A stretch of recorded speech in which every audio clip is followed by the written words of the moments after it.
Baik, Assalamualaikum warahmatullahi wabarakatuh. Perkenalkan, nama saya Orize Fiswahyudi, NPMC 1B 018-015.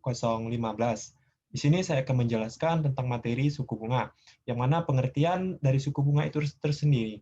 Secara historis, suku bunga hampir sama tua dengan peradaban manusia. Dengan kata lain, suku bunga sudah ada sejak lama. Hal ini sesuai dengan pendapat yang diungkapkan oleh Kidwell yang menyatakan bahwa orang yang telah meminjam barang kepada orang lain dan kadang-kadang mereka telah meminta imbalan atas jasa yang diberikan. Jadi imbalan itu disebut dengan sewa, yakni harga diri meminjam harta milik orang lain. Selanjutnya, yaitu adalah teori penentuan suku bunga. Yang mana teori penentuan suku bunga ini sendiri merupakan menurut Low-Naden-Fons teori atau dari teori Low-Naden-Fons, teori Fisher adalah teori yang bersifat umum dan jelas mengabaikan masalah-masalah praktis tertentu. Secara kekuasaan, pemerintah bersama-sama dengan lembaga-lembaga depositori untuk menciptakan uang dan permintaan pemerintah yang seringkali besar terhadap dana pinjaman yang biasanya kebal terhadap tingkat suku bunga. Selanjutnya yaitu adalah fungsi tingkat bunga. Tingkat bunga mempunyai beberapa fungsi atau peranan penting dalam perekonomian, yaitu yang pertama, itu untuk membantu mengalirnya tabungan berjalan ke arah investasi guna mendukung pertumbuhan perekonomian.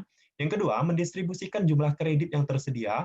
Pada umumnya ini untuk memberikan dana kredit kepada proyek investasi yang menjanjikan hasil tertinggi. Selanjutnya, menyeimbangkan jumlah uang beredar dengan permintaan akan uang dari suatu negara. Selanjutnya, dan yang terakhir, merupakan alat penting untuk menyangkut kebijakan pemerintah melalui pengaruhnya terhadap jumlah tabungan dan investasi. Selanjutnya, tingkat bunga real dan nominal. Model-model dana pinjaman dan preferensi likuiditas berlandaskan asumsi bahwa tingkat harga tetap konstan hingga jatuh tempo dari sekuritas yang diperdagangkan dalam sistem keuangan. Akan tetapi, pada kenyataannya orang mengantisipasi terjadinya perubahan harga di masa mendatang, dan harapan ini merupakan bagian dari proses yang menentukan suku bunga. Selanjutnya, tingkat bunga kredit bank.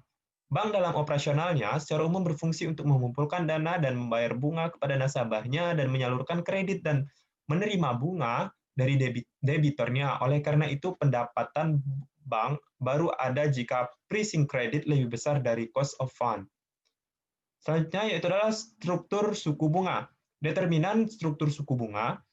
Tingkat bunga yang telah diuraikan di atas dapat diartikan sebagai rata-rata dari berbagai macam jenis suku bunga, yaitu meliputi jangka pendek, jangka panjang, dan lain-lain.